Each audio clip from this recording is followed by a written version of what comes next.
Oke, Degea, engkau kalau ada baca komen-komen di bawah, ada satu dua penjelasan kau bisa jelaskan, oke? Yuk, mantap. Saya copy dulu, cari copy dulu. Oke, ya ada. Paman Manggul baru datang. Oh, ya silakan silakan. Yang lain dulu aja nggak apa-apa. Paman Manggul, bisa dinyalakan mic-nya?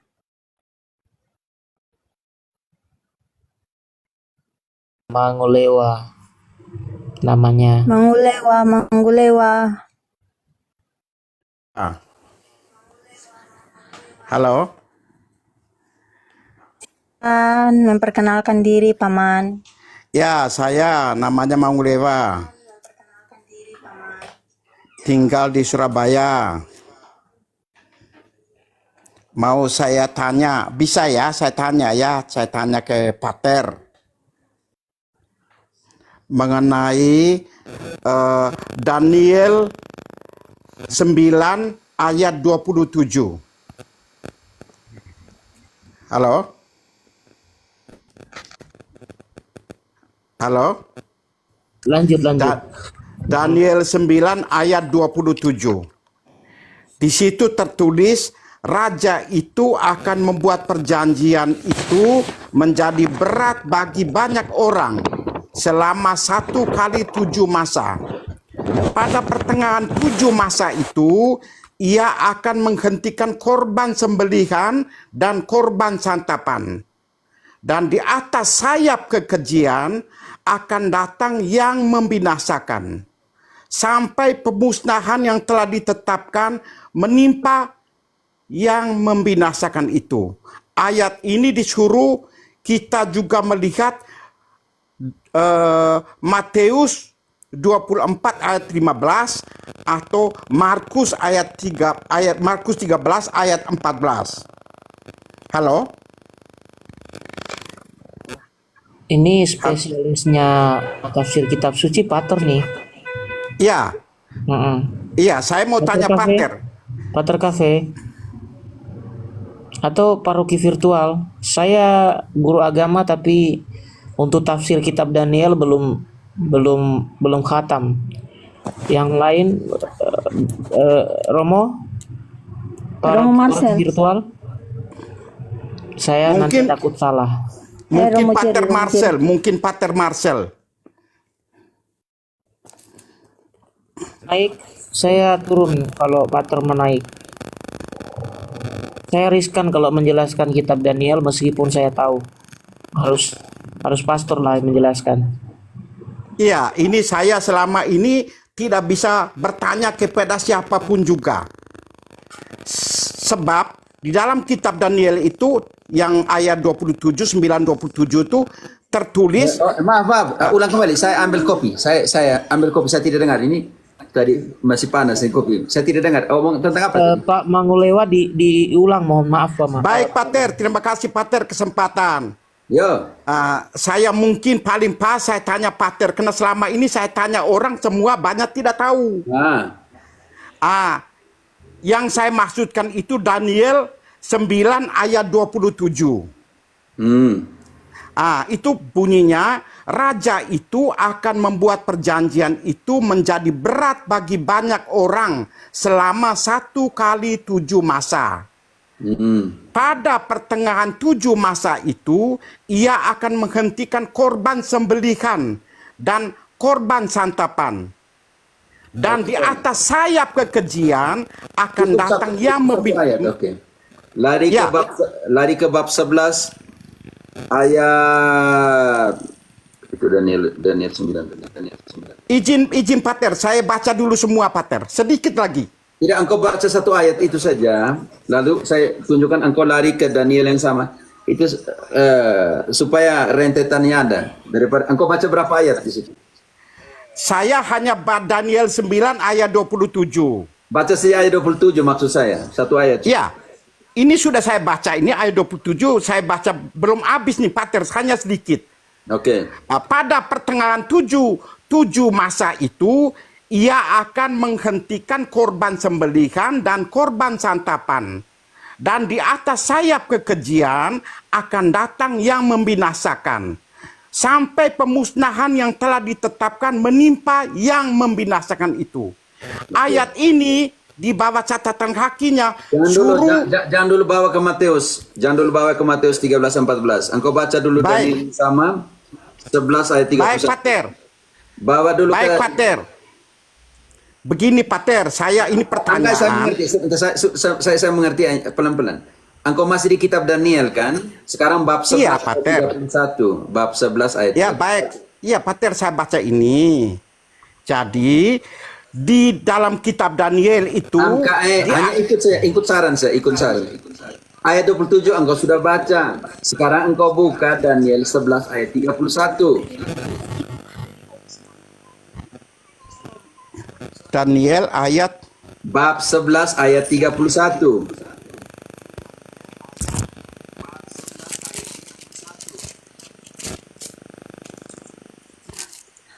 bab 11 ayat 31.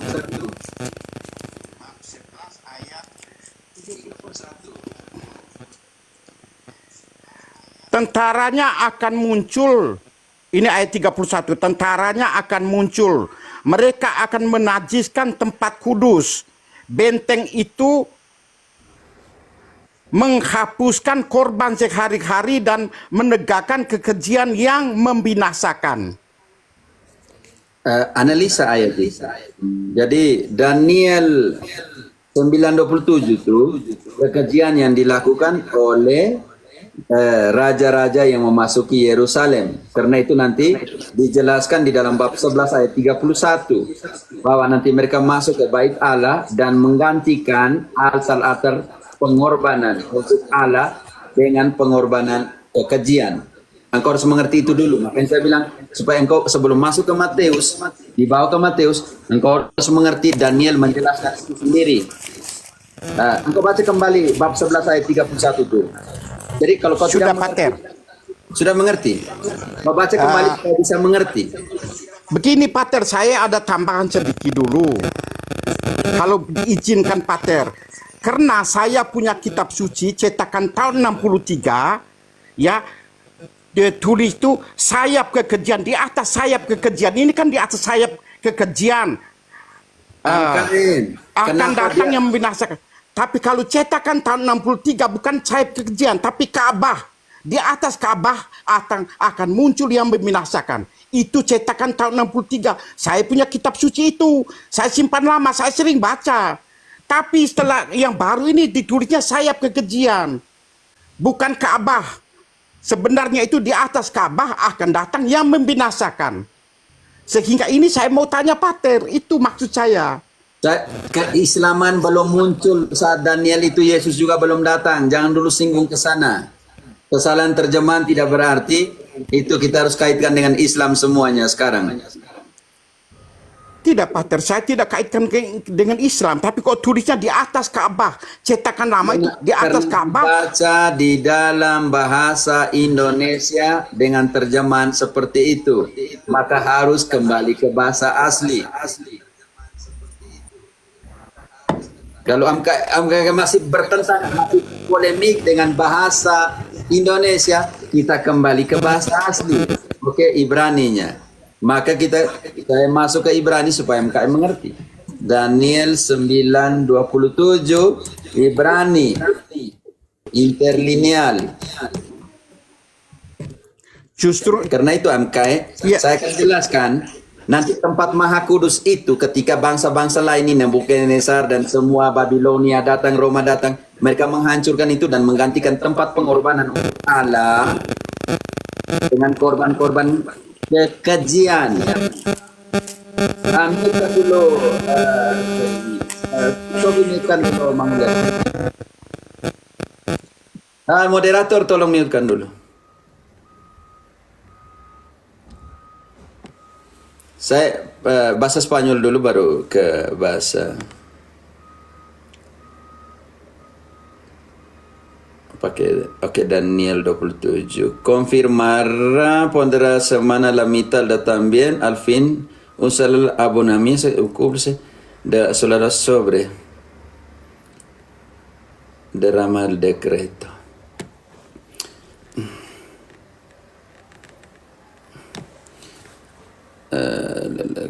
Concerté una alianza con muchos durante una semana. La mitad de la semana suprimirá el sacrificio y la oblación.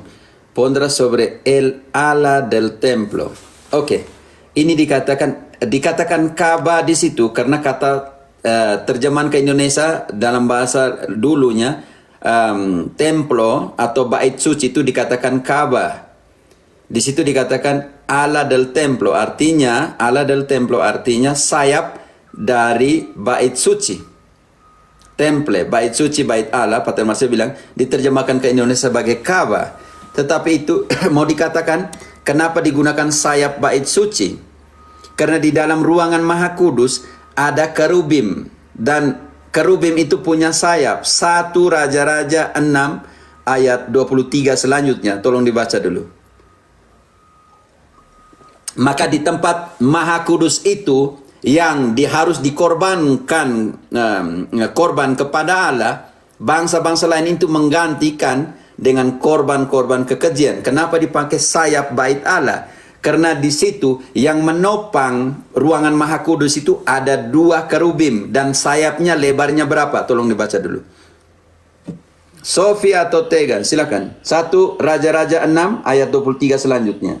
1 Raja-Raja 6 ayat 23. Selanjutnya, di dalam ruang belakang itu dibuatnya 2 kerub dari kayu minyak, masing-masing 10 hasta tingginya. Sayap yang satu dari kerub itu 5 hasta panjangnya, dan sayap yang lain juga 5 hasta. Sehingga dari ujung sayap yang satu sampai ke ujung sayap yang lain 10 hasta panjangnya. Juga kerub yang kedua adalah 10 hasta panjangnya. Dan kedua kerub itu sama ukuran dan sama potongan badannya. Oke, kita kembali ke Om Mangulewa. Om Mangulewa, ayat Daniel 9:27 itu harus kau kaitkan dengan Daniel 11 ayat 31. Bahwa di dalam ruangan Maha Kudus itu yang ada sayap kerubim yang panjangnya 10 hasta, lebarnya 10 hasta, 1 kerub, dan sayap dari kerub yang lain juga 10 hasta, seolah-olah dia menopang ruang Maha Kudus, di mana tempat mempersembahkan korban penghapus dosa kepada Allah itu. Ketika bangsa-bangsa lain ini datang dan menggantikan tempat altar Maha Kudus itu dengan korban-korban kenajisan, itu yang dimaksudkan Om Mangulewa. Karena itu yang Om bilang Daniel 9:27 harus dibaca disandingkan ke Daniel berikutnya untuk menjelaskan. Karena itu ayat itu sendiri tidak bisa menjelaskan ayat itu sendiri, maka harus butuh yang kita namakan pos ayat itu. Makanya tadi saya bilang, Om, tolong baca Daniel 11 ayat 31. Tolong baca Daniel 11 ayat 31. Tempat yang Maha Kudus itu yang ditopang oleh sayap kerubim itu, di sana sebenarnya ruangan Maha Kudus yang dijadikan tempat ekspiasi. Jom Kippur, Imam Agung masuk di sana untuk mempersembahkan korban kepada Allah, telah dijadikan tempat untuk korban kenajisan. Karena itu ayat bab 11 ayat 27 bab 11 ayat 31 menjelaskan. Tolong dulu Nona. Daniel 11 ayat 31, tentaranya akan muncul, mereka akan menajiskan tempat kudus, benteng itu, menghapuskan korban sehari-hari, dan menegakkan kekejian dan membinasakan. Bab 12 ayat 11. Bab 12 ayat 11. Sejak dihentikan korban sehari-hari dan ditegakkan dewa-dewa kekejian yang membinasakan itu, ada 1290 hari.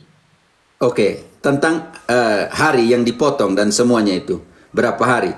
Oke, sekarang baru kita bisa mengerti apa itu Daniel bab 9 ayat 27. Nona.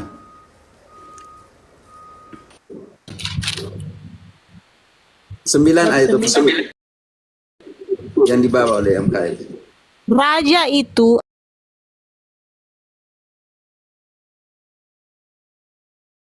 akan membuat perjanjian itu menjadi berat bagi banyak orang selama 1 kali 7 masa. Pada pertengahan 7 masa itu, ia akan menghentikan korban sembelihan dan korban santapan. Dan di atas sayap kekejian akan datang yang membinasakan, sampai pemusnahan yang telah ditetapkan menimpa yang membinasakan itu. Karena itu, Matius 24 ayat 15 mengutip ini. Tempat Maha Kudus itu sudah terjadi sakrilegi. Bukan lagi kepada Allah, melainkan kepada dewa-dewa asing ini. Dan itu Matius 24 ayat 15 mengutip itu. Silakan. Ayat 15. Jadi, apabila kamu melihat pembinasa keji berdiri di tempat kudus, menurut firman yang disampaikan oleh Nabi Daniel, para pembaca hendaklah memperhatikannya. Oke, sudah. Om Mangulewa silakan. Tadi kalau Om Mangulewa sudah dengar dari tadi pasti langsung mengerti. Om Mangulewa hanya baca dan tertutup di 9, Daniel 9 ayat 27 memang seperti ini, Amkai.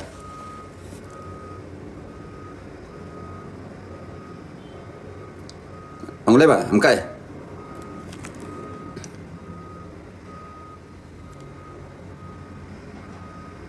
Halo. Buka mute-nya. Sudah dibuka. Om Mangulewa. Masih mute itu? Mungkin tadi karena storing terlalu di mute kan. Dibuka mute-nya. Mangulewa. Terpental ya? Terpental kayaknya. Ya, maksudnya Marcel dia kesian juga makanya dia mati-matian di situ, tidak mau lihat kondisi setelah penjelasan itu dari Daniel sendiri sebenarnya. Oh, kenapa sayap ya? Kita lihat ruang Maha Kudus Karena ada sayap. beliau itu punya Alkitab itu, Arnoldus itu yang ada catatan kaki itu. Beliau punya Alkitab lama, makanya dia bingung ketika ada terjemahkan ke Ka'bah itu. Ke sayap dan Ka'bah dan sebenarnya itu tentu Makanya kan tentang Bait Allah kan? ya, Tentang Bait Allah. ruang Maha Kudus di mana ada sayap yang menopang ruang Maha Kudus dan semuanya. Saya pikir ini Bukan. ya, dia lihat ketika terjemahan baru seperti itu yang membingungkan dia. Beliau bukan, Dia bingung dia. bukan Muslim ya. Itu beliau Bukan. Oh, itu Katolik yang Mangulewa orang itu Katolik. Rakalaba itu. Orang Rakalaba depan gereja paroki mau lewat rumahnya. Dia baru lihat struktur bangunan. Orang Struktur paling bangunan keras. Bait Allah. Orang keras itu. Iman Katolik keras itu mereka itu. Ya, dia terpental itu. Dia ya mungkin dia tidak ngerti apa namanya itu tadi. Struktur bangunan Bait Allah itu dan Ya, segala mungkin. macam. Iya, karena Ruang Maha Kudus. itu Dia bukan keliru. Mau kata terjebak itu. dalam kata diksi pemilihan kata terjemahan yang Arnoldus itu. Saya melihat itu tafsiran patristik itu jelas itu yang di dalam Daniel itu merujuk pada Yesus. Merujuk pada Yesus Kristus. Lalu kemudian kan ada mengacu kepada Ibrani 10 sampai 14, 10 sampai 14. Dan soal perjanjian itu Yesus Kristus yang membatalkan perjanjian lama dengan kurbannya di atas salib gitu kan. Itu tafsiran patristik ya. Lalu kemudian meskipun ada tafsiran yang juga Kristen evangelis yang berkaitan dengan yang di ayat setelah itu berkaitan dengan antikristus sebelum kedatangan Yesus yang kedua gitu. Jadi ada dua versi, tapi kita fokus ke tafsiran yang patristik itu yang memang membacanya dari perspektif dari mesianik ya, bahwa Daniel itu berbicara tentang Yesus Kristus ya, dari konsep mesianiknya. Jadi ia yang di situ itu yang merujuk pada Yesus Kristus itu dari tafsiran patristik gitu. Dan ada juga yang kemudian menafsirkan bahwa setelah tadi yang Romo Hero sudah singgung itu adalah para raja yang kemudian menjajah Israel dan kemudian mencemarkan Bait Allah. Namun Yesus oleh darah yang ditumpahkan di atas salib itu kemudian menyucikan itu. Jadi ada sebuah perjanjian baru ada di dalam Kristus gitu. Ya, maksudnya persoalan tadi MKM bilang di Ka'bah dengan sayap dari bait suci menjadi Ka'bah. Iya. Jadi Ka'bah ini yang menurut dia harus Aduh MKM. Mungkin dulu kan mau bait suci kan diterjemahkan sebagai Ka'bah ya, mungkin zaman itu. Iya, Bahasa Melayu itu, Pater. iya Oh, bisa daripada jadi. Karena daripada bahasa beliau Melayu tanya itu ke tempat dipengaruhi lain. oleh serapan Arab, serapan bahasa Arab. Nah, penerjemah Ya, MKM mau lewat kami sudah bilang Iya, engkau yang saya lupa namanya itu, keras. Pater. Itu kan dia meminta itu paman bantu itu. kepada beberapa kiai untuk menerjemahkan Alkitab ke dalam bahasa Melayu kan. Kalian ini komen-komen bilang dia Muslim, dia Protestan, itu paman saya itu. Lucu. Tuh Bayar apa? Katolik tuh Santai MKM. MKM mau lewat, mungkin sinyalnya. Oke, semoga bisa Katolik naik tuh kembali. tuh. Dia bilang orang Rakalaba itu kalau dia satu gol itu Rakalaba itu kalau dia satu gol dia tenang buang bola ke kali sungai kita cari bola Ale itu susah. Pater Marcel itu ponaan saya, ini komen bilang saya muslim lagi, bagaimana? Iya Pater, Tidak usah repot karena memang saya mereka, punya Pak. Alkitab cetakan tahun 63, tulisnya itu di atas Ka'bah akan datang yang membinasakan. Selama ini tidak ada pastor yang bisa menjelaskan saya. Sehingga saya merasa Romo Cafe ini paling pas untuk menjelaskan. Tadi Romo Sudah, jelaskan, tuh. saya sudah bisa terima. Sudah Bisa bisa terima. terima. Bisa terima saya. Ponaan Iya tidak tuh jelaskan Pater. ini. Walaupun Pater saya Ponaan hanya tidak lulus SD jelaskan ini. Pater, tapi saya bisa terima. Sudah bisa mengerti. Saya sudah paham Mantap. Pater. Ya, karena selama ini memang tulisnya itu di atas Ka'bah akan datang yang membinasakan. Terjemahan Terus kemudian lama. disuruh vanti-vanti lihat Matius 24:15, disuruh lagi lihat 15. Markus 13:14. Saya bilang ayat ini jangan sampai menyangkut Kobe Mite. Saya pikir begitu. Baik. Iya, saya Marcel, pikirnya begitu. Marcel, engkau jelaskan ke Om sendiri. Kami angkat tangan dulu. Marcel, biar keponakan jelaskan. Kami maile. Oh, keponakan tidak jelaskan ke Om, ini repot ini. Paman ARM ini memang di yang Arnoldus punya Om punya Alkitab kan, yang Arnoldus punya, yang kami juga rindu kalau bisa itu yang Arnoldus punya itu bisa terbit lagi. Ternyata sudah tidak terbit lagi. Saya juga punya yang Arnoldus itu bagus sekali untuk kita belajar Alkitab itu, karena di situ ada catatan kaki untuk menjelaskan arti dari kata tertentu, kemudian rujukannya ke perjanjian barunya apa.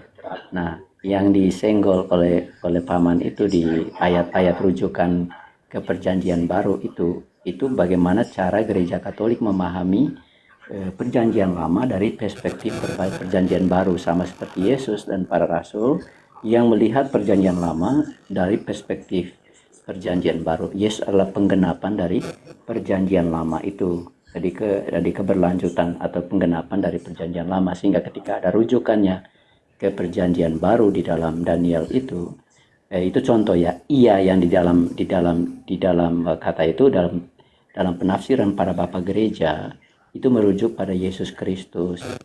Kemudian iya yang pertama, coba dibaca Tega bisa bantu baca, atau Sofi bantu kembali baca ayat tadi. Sofi Oh. ya Sofi cek. Saya sudah Pater, saya sudah.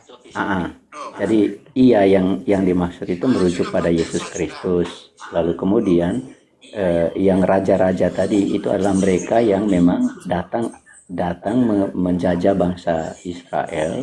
Kemudian mereka menodai bait suci. Yang tempel itu arti katanya tempel itu adalah bait suci. Nah, sering dalam terjemahan lama itu dari serapan bahasa Melayu itu diterjemahkan dengan Ka'bah. Jadi bukan berkaitan dengan ramalan tentang Ka'bah itu yang baru muncul belakangan. Daniel muncul lama sebelum Yesus. Ini apalagi kok emite yang muncul ini abad ke-7 abad 600 tahun setelah Yesus Kristus ya. Tidak mungkin dibicarakan di situ. Begitu. Yang dimaksudkan dalam Daniel itu adalah ramalan mesianik tentang kedatangan Yesus sebagai tokoh perjanjian baru, penggenapan dari perjanjian lama begitu. Melalui kurbannya di atas salib, makanya ada rujukan juga ke Ibrani di situ. Begitu. Ya. Ai mote remo Ya. remo baik paman.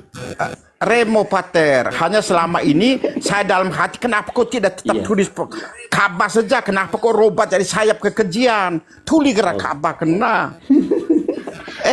Yang lama tulisnya begitu, karena saya punya kitab suci saya simpan. Yang Balik, baru sudah tulisnya sayap kekejian. Pak Inge le amkai, Pak Inge pakai kitab lama berarti bahasa berubah le, bahasa transformasi. Yang ini coba Romo Jerry baca itu. Jadi yang kalau tebal baca itu. ini. Yang Molo, Madam kena terima kasih banyak untuk Oh, Romo sama-sama, Cafe dengan Le, Romo Paman. Marcel, Pater Marcel. Terima kasih sama-sama. banyak-banyak. Saya sudah salam- cukup mengerti, sudah bisa terima. Salam ke Surabaya. Karena saya bukan ahli kitab le Romo, ahli Malik tiko. Ayah, hukum. kita belajar Maliko sama-sama. hukum. Maliko hukum paman mau lancar bolo Maliko hukum pidana lo perdata kan pasti gas. Neo kenal le. Mali Molo. pasal-pasal. Neo isi mau boleh, lewat Paman. kenal. Terima kasih banyak pun Romo Iya. Cafe karena saya kagum lah Romo Cafe, maka saya tanya karena semua ayat-ayat itu Romo luar kepala. Maka Malah ini mesti saya tanya ini nih. Kalau Iya, luar karena saya tahu Paman, tidak ada pastor yang ayat-ayatnya luar kepala seperti Romo Cafe. Paman. Ini semua kok bisa mengalir seperti ayat. Paman, kalau luar kepala, kalau luar kepala macam tidak ada yang masuk leh. Pak, tidak perlu hafal lagi. Kalau Langsung luar- keluar otomatis. Kalau ini sudah terkisah nih. Kalau luar kepala berarti tidak ada yang masuk leh. Pengaruh sudah di dalam Kenapa kepala. saya Oh. itu reksa? Malah secara umum luar kepala artinya tidak perlu hafal lagi, langsung keluar. Bisa. Itu mau lewat isi pejabat kenal. Buat kepala. Pak, sudah terima kasih banyak Molo, Romo kope Cafe. mode. Romo Marcel, Kope terima kasih mode. banyak. Saya sudah Kope cukup mode. bisa terima. Terima kasih Oh. banyak, selamat malam. Oh, Saya kalian- turun dulu. Pak Mengulewat Molo. sebelum turun mendak ucapkan selamat ulang tahun ke Romo Cafe. Romo. Mana? Oh iya, Molo, Romo, selamat ulang tahun Romo. Vale, santai saya le. Kau rarte kenal le.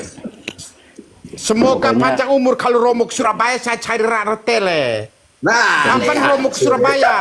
Jangan nginap Serius nih Romo, serius jangan nih. kalau dia libur tuh jangan nginap di Sofer di Surabaya, suruh nginap di rumah saja paman. Iya di Biar- rumah. Biar kasih SKS berapa begitu untuk Alkitabnya. Iya Pater Marcel, punya Romo Cafe. Karena kalau ke Surabaya ke rumah saja, jangan di hotel. Bukan, biasanya di rumah Romo di Soferdi. Suverdi mali mora kago RW maja ngao. Moro, Ya, lanjut. ya. Pas udah enak ketawa. Luar ini sudah masuk deh. Molo Romo ya, terima kasih banyak Romo Molo, Cafe. kope mode. Romo Marcel, kopi Molo, mode. Kopi Selamat mode. malam. Molo. Molo. Molo. Terima kasih le. Kita acara kekeluargaan artinya ponaan menyelesaikan perkaranya Omang Ulewa. Jadi teman-teman jangan salah tanggap ya, itu paman saya, itu dia pengacara di Surabaya, pernah jadi anggota DPR juga untuk wilayah Jawa Timur. Jadi beliau Katolik tulen ya, Katolik tulen dari lahir. Itu orang tuanya itu tokoh gereja, tokoh paroki Mangulewa, parokinya SWD itu. Jadi jangan meragukan kekatolikan beliau ya. Kalau Itu orang ada bibi ada itu ada bibi bagian Kita kompor kompor di bawah itu. Jadi mereka dua tuh sering pantau live tuh. Oh begitu. Kedua tuh, iya. Mam tua di mana le? Mam tua mana tuh? Mam tuh ada, tadi sudah ada naik juga Bu Elodo itu, akun Bu Elodo. Itu le. Saya tidak tahu le. Teman-teman. Itu aja. Orang hukum dia selalu perhatikan literernya, teks. Iya, karena dia Ada Pakai perkata. edisi lama. basicnya Hanya repot hukum, jadi ya. pakai edisi lama itu. Oh iya ada dia mau turun. Iya, karena hal yang ya dia angkat lagi edisi lama tuh bagus. Logatnya kayak ngajak berantem Romo. Memang kami pun logat Emang. Jawa kadang kami pun suara keras tuh bukan karena kami marah. Baik, kami orang Jawa tuh keras tapi tetap lembu. Biar kami omong kera tetapi hati tetap lembu. Wajah sangar hati Hello Kitty. Rusak gitu. Amkai sana nih, Amkai Mangulewa, isi Mangulewa. Hancur. Orang tua angkat orang Mangulewa juga di Bejawa. Beliau sering nonton nonton live. Oh, Kebetulan mungkin ada yang gelisah dengan yang tadi itu, maka dia minta naik supaya tanya itu. Karena mungkin dia sudah pernah tanya ke beberapa orang lalu tidak ada penjelasan, dia serius tuh. Makanya tadi kita harus meniupkan karena Bapak Tua mau menjelaskan secara hukum begini. Sementara kayak ayat itu engkau lari dulu ke 11:31, engkau lari ke dulu 12 ayat 11. Daniel yang sama menjelaskan dulu konteksnya. Ya. Amkai masuk langsung ke Matius 24:15 nih. Santai-santai dulu ke Amkai. Makanya Andri kamu itu awas ya sama paman saya ya, awas kamu. Andri yang komen tadi. Kita mute kan orang hukum tadi, bahaya. Oke. Tadi Markus bilang Rasul Petrus ini bukan paus pertama, Romo tolong jelaskan dulu. Tanya kan? Dia suka-suka dia mau ngomong, dia pakai dasar apa dia? Kita mau jelaskan sampai kita pantat bengkok juga sama sih kalau mereka tidak mengerti. Jadi Oke, nanti sebentar saya jelaskan sedikit. Oke. Biar disenggol saja biar. Senggol sedikit. Salam dulu. 168 ini. Halo? Pandra. Umat Katolik. Oh ya, malam Bambra. Vampir atau apa ini namanya? Aduh, Saya Jimmy Romo, saya Jimmy. Itu nama channel saya. Saya breeder Romo. Ya? Nama saya Jimmy Romo, Jimmy Felicianus Jimmy Setiawan. Bruder. Enggak. Saya channel. Saya breeder. Oh, punya channel, oke. Yo. Channel. Selamat Iya, datang, ya. breeder anjing. Iya. Oke, selamat datang. Sebelumnya Anjing. selamat ulang tahun dulu Romo. Latih Buat anjing. Romo Cafe. Nah, terima kasih. Ya, Terima kasih. doa terbaik buat Romo. Amin. Nanti sebentar saya ke Om Breeder ya. Sekarang Baik. Om Blas, selamat datang dulu. Pater tadi Selamat malam Romo Marcel, Romo siapa di bawah itu dengan Romo Jerry. Romo Cafe. Selamat Romo ulang Jerry. tahun Romo Ada Cafe. tiga, ada tiga. Keberapa ya ulang tahun biaranya keberapa ini? 25? yang ulang tahun hidup ya. Kalau ulang 45. tahun hidup. Umur. Kalau Kan sama lima, dengan berapa Marcel. Romo? 45 dia nih. Oh iya. Dia Oke, dua lanjut bersama Romo, dengan saya Marcel. nyimak aja dulu. Saya Nyimak aja 25 dulu. Desember nanti. Halo, kenapa Om Blas? Lanjut biar teman ini dengar. Oke, Saya bukan ngomong ini untuk teman ini dengar. Pernah saya ngomong dengan Romo itu, biar dia dengar. Yang mana yang tanya tadi? Om Blas. Enggak, maksud saya teman-teman yang mau masuk Katolik ini biar dia dengar dulu maksud saya. Oh, dia ada di sini. Oh, silakan naik. Ada. Oke, kalau ada di sini, kalau mau naik minta ya. Oke, nanti kita teman satu turun ya kita bisa naik. Oke, Marcel, Pater Marcel bilang ada yang ada yang bilang pendeta di Markus bilang apa? Yesus tidak pilih. Petrus bukan paus pertama. Oke, kita langsung pakai ayat sih. Matius 16 ayat 19. Sofi. Pas ayat 19. Tega engkau siap Yesaya 22 ayat 20-22. Tega. Yesaya 20-22. Siap itu sandingkan ke Matius 16 ayat 19. Oke. Akan kuberikan kunci kerajaan sorga. Apa yang kau ikat di dunia ini akan terikat di sorga. Dan apa yang kau lepaskan di dunia ini akan terlepas di sorga. Oke, sekarang kita harus tanya. Kepada siapa, Sofi, yang kau baca tadi, Yesus memberikan kunci? Oke, sekarang tipologinya ada di Yesaya 22 ayat 20-22. Yang menerima kunci akan dipanggil siapa?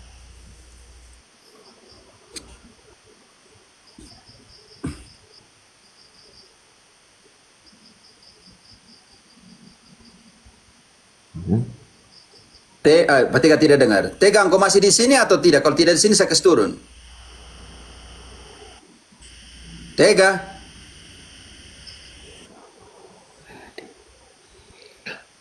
signal itu Romo mungkin. Tega punya. Sofi, bantu dulu. Yesaya 22, 20, 22. Yesaya 22 ayat 1 sampai 22. Maka pada waktu itu aku akan memanggil hambaku Eliakim bin Hilkiah. Aku akan mengenakan jubahmu kepadanya, dan ikat pinggangmu akan kuikatkan kepadanya, dan kekuasaanmu akan kuberikan ke tangannya. Maka ia akan menjadi bapa bagi penduduk Yerusalem dan bagi kaum Yehuda. Dan sekarang Ayat 22. Aku akan menaruh kunci rumah Daud ke atas bahunya. Apabila ia membuka, tidak ada yang dapat menutup. Apabila ia menutup, tidak ada yang dapat membuka. Oke, pertanyaan saya, siapa yang menerima kunci di dalam perjanjian baru? Sofi. Di dalam Yesaya, 500 tahun sebelum kedatangan Yesus, nubuat-nubuat ini tentang Yesus, di dalam perjanjian lama di Yesaya, yang menerima kunci dan kekuasaan akan dipanggil Bapa. Karena itu paus, papa artinya Bapa. Adi Markus, belajar baik-baik. Siapa yang angkat Petrus sebagai Bapa, sebagai Pop, sebagai Papa kalau begitu? Yesus sendiri. Itu penjelasan pertama. Penjelasan kedua, Papa, paus itu Papa, itu kepanjangannya. Papa artinya Petri Apostolic Postatem Accipiens dalam Latin. Petri Apostolic Postatem Accipiens. Petrus Rasul menerima kuasa, titik, bukan orang lain. Dua penjelasan. Yang pertama, yang menerima kuasa itu akan dipanggil sebagai Bapa. Karena itu di dalam Yesaya 22 ayat 20 dikatakan, aku akan memanggil hambaku Eliakim dan aku akan memberikan jubahku, ikat pinggangku dan kuasaku. Lambangnya di mana? Kunci ayat 22. Yang membuka dan yang menutup. Sama seperti Matius 16 ayat 19. Akan kuberikan kunci kerajaan Allah kepadamu. Apa yang kamu tutup, apa yang kamu buka. Artinya dia menerima kuasa. Karena itu dua penjelasan untuk Papa. Yang pertama dari segi kata bapaknya, Papa, Pope, artinya Papa. Yang kedua dari segi dia menerima kuasa. Karena itu Papa artinya Petri Apostolic Postatem Accipiens. Petrus Rasul menerima kuasa. Titik. Adi Markus, belajar baik-baik. Supaya jangan framing Katolik tanpa dasar. Begitu Om Kasih, rangkuman saja. Marcel.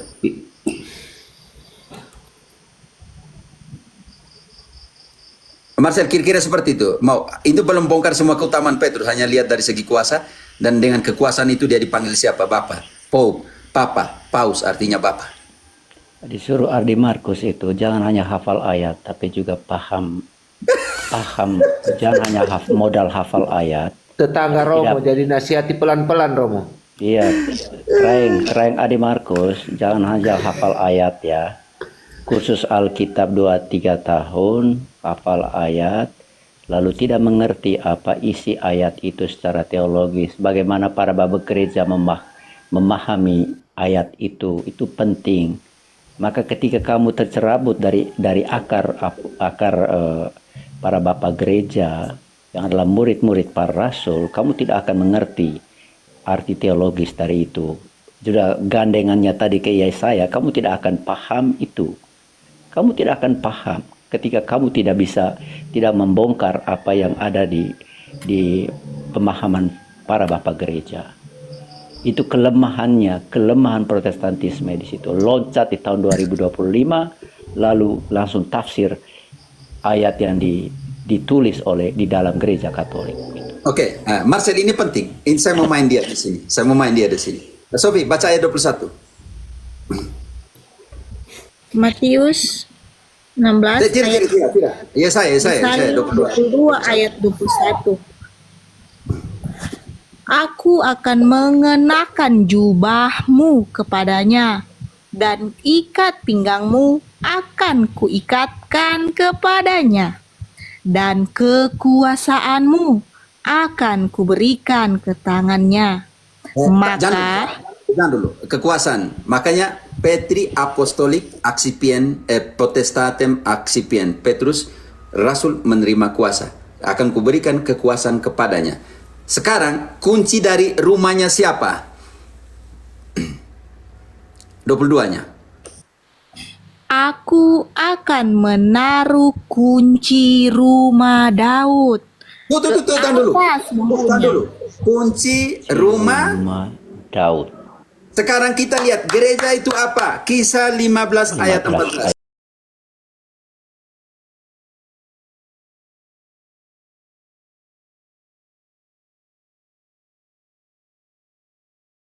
Simon telah menceritakan bahwa Siapa? sejak semula Simon, Siapa?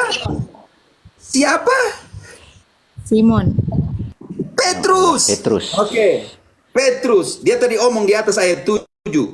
Supaya sampai ke ayat 11. Yakobus, uskup Yerusalem, mengkonfirmasi apa yang dikatakan oleh primus inter pares. Simon telah apa? Simon Lanjut. telah menceritakan bahwa sejak semula Allah menunjukkan rahmat-Nya kepada bangsa-bangsa lain, yaitu dengan memilih suatu umat dari antara mereka bagi namanya. Ayat yang berikut nih. Hal itu sesuai dengan ucapan-ucapan para nabi, seperti Tahan yang dulu, ucapan di mana? Yesaya tadi. Yesaya 22 ayat 22 tadi. Akan kuberikan kunci Daud bapaknya. Oke, sesuai dengan yang dibicarakan oleh kitab-kitab sebelumnya, oleh para nabi. ayat 16, kemudian aku akan kembali dan membangunkan kembali Daud yang telah roboh, dan reruntuhannya akan kubangun Cukup, kembali. pondok Daud. Tidak, cukup. No, cukup. Pondok Daud. Cukup pondok Daud. Pondok Daud di dalam perjanjian lama, dia punya kuasa. Dia siapa yang pegang kunci. Sekarang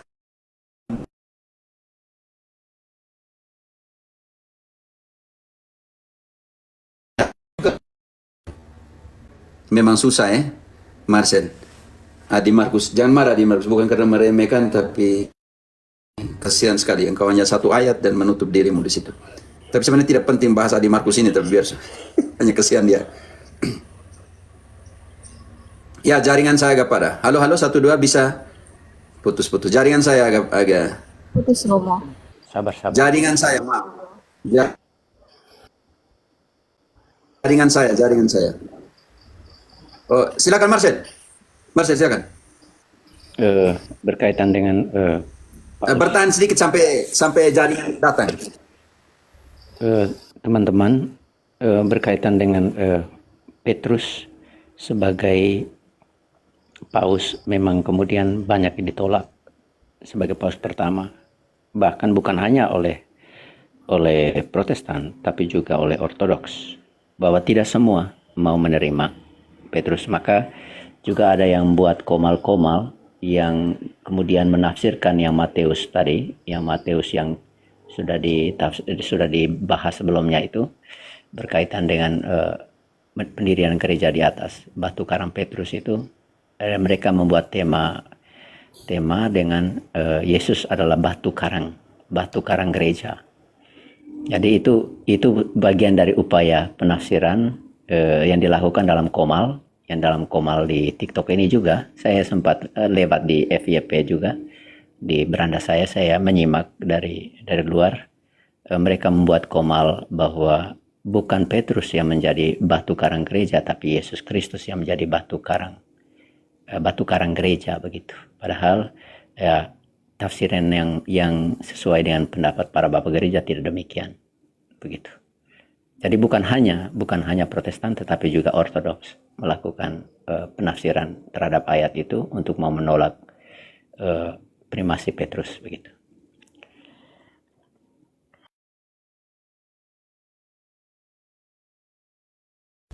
Oke. Terima kasih. Mungkin suara saya sudah jelas, teman-teman? Halo. Ini jelas. Tadi ada sinyal parah sekali. Oke, silakan Om Blasius atau tadi 168. Iya, Romo. Selamat malam, Romo. Malam. Iya, saya kan berasal dari kakek nenek yang di luar non-Katolik. Dulunya kakek nenek saya semua Buddha. Terus ada nenek saya punya nenek itu Buddha tapi dia bisa seperti menjampai-jampai gitu, Romo. Dukun. Seperti menjampai-jampai. Ya bukannya dukun ya, lebih tepatnya orang bisa lah gitu, orang pintar gitu ya. Iya, bisa mengobati orang. Kata cici-cici sepupu saya seperti itu. Cuma waktu saya lahir itu nenek oco saya itu berarti kan saya manggilnya nenek oco ya. Jadi neneknya punya nenek saya.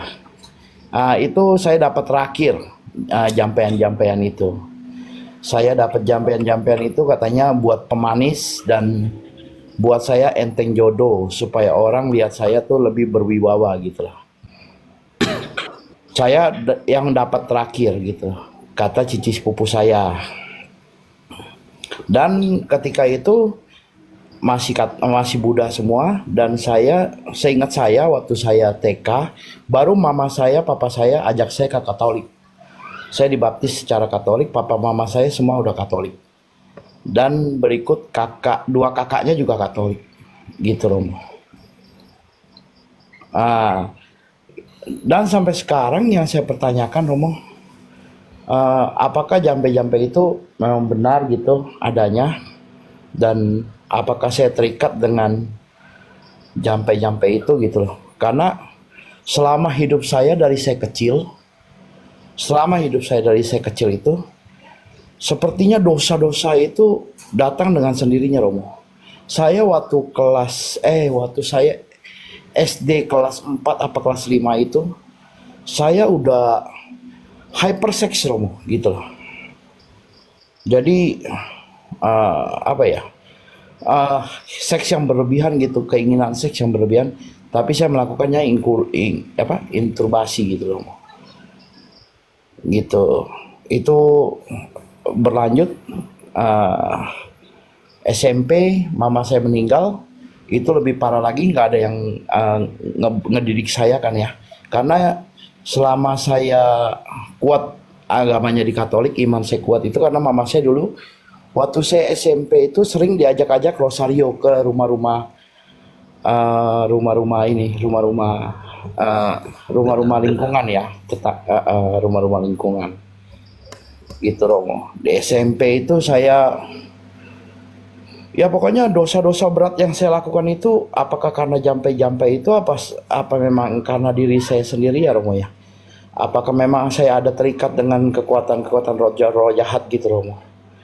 Sampai saya SMP itu saya udah tahu narkoba, udah puluhan cewek yang saya tiduri gitu. Bukan puluhan lagi, bahkan lebih dari 50 kali, Romo gitu. Tapi saya punya kekangenan sendiri waktu saya pakai narkoba itu SMA atau SMP mulainya. Di SMA itu saya punya kerinduan akan gereja.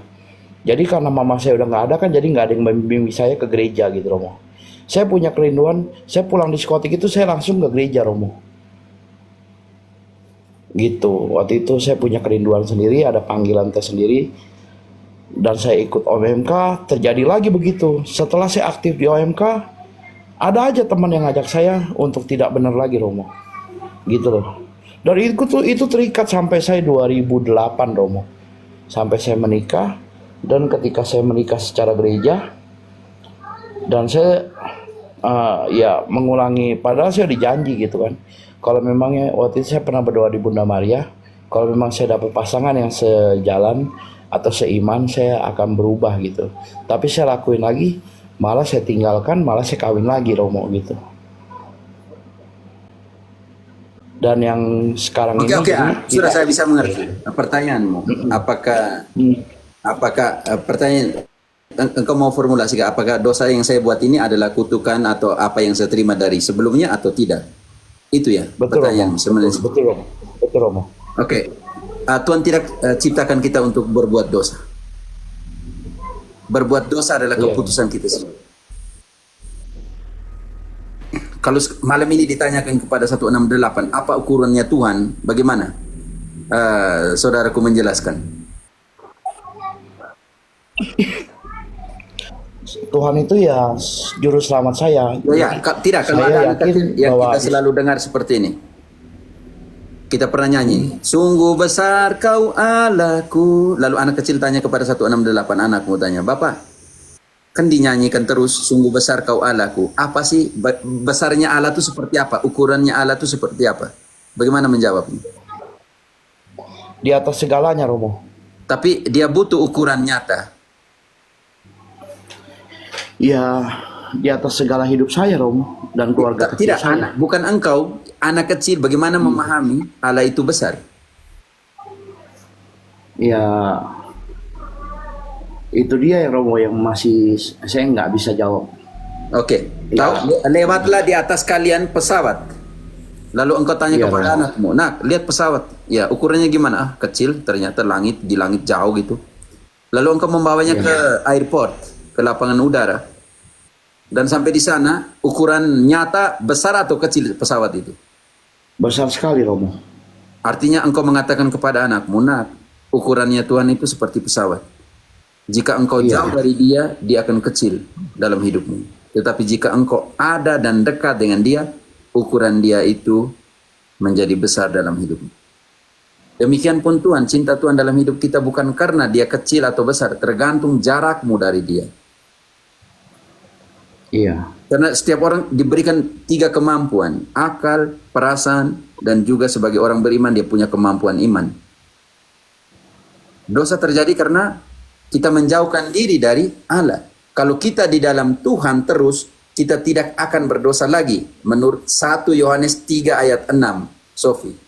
1 Yohanes 3 ayat 6 katakan, jika kita ada di dalam Tuhan, kita tidak akan berdosa lagi. Persoalan kita tidak mau ada di dalam Tuhan. Kita mau jauh jarak kita dari dia, maka kita jatuh dalam dosa. 1 Yohanes 3 ayat 6. Sofi. 6. Karena itu, setiap orang yang tetap berada di dalam dia tidak berbuat dosa lagi. Setiap orang yang tetap berbuat dosa tidak melihat dan tidak mengenal dia. Setiap orang yang berbuat dosa tidak mengenal dan tidak melihat Tuhan lagi. Karena itu, akar dari segala perselisihan dan dosa dalam hidup kita, Yakobus 4 ayat 1-4 menjelaskan, pertemanan kita dengan dunia menjauhkan kita dari Allah. Yakobus 4 ayat 1-4. Dari manakah datangnya sengketa dan pertengkaran di antara kamu? Bukankah datangnya dari hawa nafsumu yang saling berjuang di dalam tubuhmu? Kamu mengingini sesuatu, tetapi kamu tidak memperolehnya. Lalu kamu membunuh, kamu iri hati, tetapi kamu tidak mencapai tujuanmu. Lalu kamu bertengkar dan kamu berkelahi. Kamu tidak memperoleh apa-apa karena kamu tidak berdoa. Atau kamu berdoa juga, tetapi kamu tidak menerima apa-apa karena kamu salah berdoa. Sebab yang kamu minta itu hendak kamu habiskan untuk memuaskan hawa nafsumu. Hai kamu, orang-orang yang tidak setia, Tidak tahukah kamu bahwa persahabatan dengan dunia adalah permusuhan dengan Allah? Jadi, barang siapa hendak menjadi sahabat dunia ini, ia menjadikan dirinya musuh Allah. Jadi kalau sudah dipermandikan, semua dosa asal kita telah dihapuskan dalam pengertian ini. Lalu pembaptisan kita itu sebenarnya untuk apa? 1 Petrus 3 ayat 21. Memohonkan hati nurani yang baik. Tetapi ketika persahabatan dengan kita dengan dunia lebih kuat, hati nurani kita juga jadi kotor. Walaupun telah dibaptis.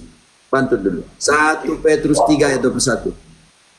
Juga kamu sekarang diselamatkan oleh kiasannya, yaitu baptisan.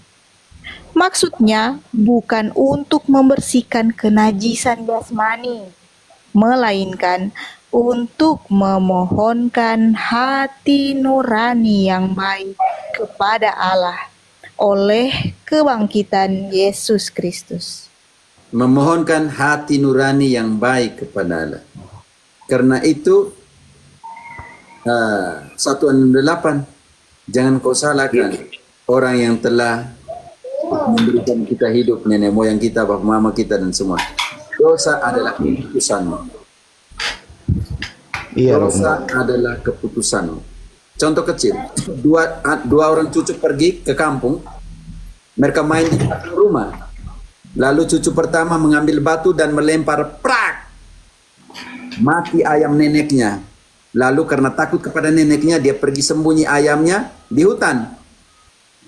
Lalu makan siang. Setelah makan siang, nenek tanya, siapa yang mau cuci piring bantu saya? Adiknya yang kedua bilang, kakak saya, dia tuh rajin sekali. Ketika kakaknya menoleh kepada adiknya, adiknya bilang, engkau ingat ayam yang kau lempar tadi? Akhirnya turutlah kakaknya itu untuk cuci piring. Sore hari, siapa yang mau bantu saya untuk beli sesuatu di toko? Adik yang adiknya bilang, Nek, kakak saya itu rajin sekali, dia pasti akan pergi. Kakaknya mulai marah dan melihat dia, adiknya bilang, aham, ingat ayam yang kau bunuh tadi? Pagi harinya, siapa yang mau sapu rumah? Adiknya bilang, kakak saya rajin sekali. Lalu kakaknya tidak tahan lagi, dia bilang, Nek, minta maaf ya, kemarin saya lempar ayammu dan mati lalu saya buang di hutan. Lalu neneknya bilang, iya, saya melihatnya lewat jendela, dari jendela ketika engkau lempar ayamku. Tetapi kenapa engkau membiarkan dirimu menjadi hamba dari kesalahanmu? Kenapa engkau membiarkan dirimu menjadi hamba dari dosamu? Kalau kemarin engkau datang dan langsung katakan kepada saya, engkau tidak juga akan menjadi bukan saja hamba dari dosamu, bukan juga engkau tidak akan menjadi hamba dari adikmu. Karena setiap kali engkau mau cuci piring, adikmu selalu bilang, kakakku. Setiap kali mau sapu rumah, kakakku. Setiap kali mau ke toko untuk beli sesuatu, kakakku yang harus pergi. Karena adikmu memerintahkan engkau. Karena dosa. Karena itu, saudaraku 168, kadang kita tidak terlalu melihat itu ke belakang. Siapa yang menjadi penyebab dari kesalahan kita? Kita, bercerminlah kita sendiri. Yang kadang dalam hidup ini, membuka peluang kita untuk bersahabat dengan dunia dan menjadi musuh Allah. Itu kira-kira saya punya refleksi. Tapi kenapa sampai sekarang saya kalau berdoa, Romo, selalu tidak pernah khusyuk ya, Romo. Dan selalu pikiran saya mau berdoa. Pan. Iya, Romo. Saya langsung tanya poin-poinnya. Iya. Apakah kamu agak alergi dengan hal yang berbau rohani? Enggak, Romo. Bahkan sampai sekarang sangat apa ya namanya, anak-anak saya juga sekarang lagi saya tuntun, puji Tuhan kalau mereka bisa dapat panggilan imamat, saya mau mereka masuk biara, karena dunia ini saya anggap jahat, Romo, gitu loh. Oke, tadi pertanyaanmu tadi kan tadi ada story ya bahwa Iya, kamu nenek Oco saya. nenek, jadi nenek Iya, pernah menjampi-jampi kamu dan kamu orang terakhir dan itu terjadi waktu kamu kecil. betul dari bayi. Waktu Dan kamu itu terakhir. waktu kamu bayi dan itu terakhir. Iya, Kan pertanyaan banyak orang ya. Ini banyak orang juga yang ya dalam pengalaman hidup nyata kadang-kadang mengalami situasi itu. iya, Diberi tetapi dia tidak memintanya. Oke. Baptisan sebenarnya sudah menghapus dosa asalmu. Tetapi kecenderungan terhadap dosa, kecenderungan kita untuk berbuat dosa itu tidak dihapus oleh air baptis. Maka iya. setelah kita dibaptis bukan berarti kita tidak bisa berbuat dosa lagi. Kita tetap akan jatuh dalam dosa karena kita dianugerahi kehendak bebas untuk memilih. Itu Romo. Dan ketika ada tawaran seperti itu, kamu punya kehendak untuk memilih mau tunduk pada kuasa itu atau kamu menolaknya. Nah, ketika kamu kemudian selalu mau tunduk pada itu, pada keinginan daging itu, berarti ada kemungkinan memang kamu perlu untuk menerima sakramen tobat. Oleh karena itu, langkah yang pertama adalah dekati Romo Iya, yang terdekat dengan kamu di paroki yang terdekat, iya Romo. minta untuk pengakuan dosa. Sudah Romo, sudah berulang-ulang kali dosa itu yang saya akui Romo, karena itu yang membebani hati saya dan hidup saya Romo. Lalu kemudian yang kedua berkaitan dengan kemungkinan ada pengaruh itu, kemungkinan masih ada pengaruh itu. Ya kalau masalah pengaruh itu maaf ya Romo saya potong, saya orangnya jelek loh Romo, saya orangnya jelek, gendut pesek gitu ya Romo ya, bisa dibilang jelek lah, jelek. Tapi kenapa saya kenapa banyak cewek yang hanya dengan omongan saya bisa terpikat daya gitu Romo, gitu.